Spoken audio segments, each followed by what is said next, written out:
घरातली सगळी कामं आवरली आणि मग माझा अवतार मात्र असा झालेला होता. पण म्हटलं चला आता जे काही ब्लाऊज आलेले होते सकाळी मैत्रिणीकडून कटिंग करून ते ब्लाऊज सगळे लिहून वगैरे ठेवले.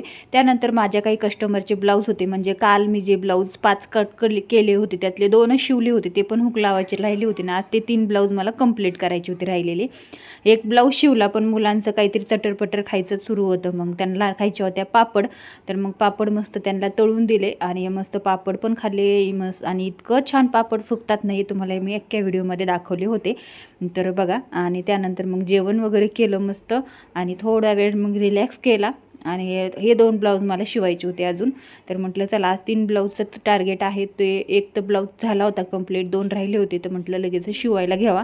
आणि हा पण एक ब्लाऊज शिवून घेतला, पण हा ब्लाऊज आहे ना फ्रंटने डीप नेक केला होता आणि बॅकने बोटनेकच होता, अशी डिझाईन आलेली होती. खूप मस्त हा ब्लाऊज शिवून झालेला होता. आणि त्यानंतर हा एक डिझाईनचा ब्लाऊज शिवला.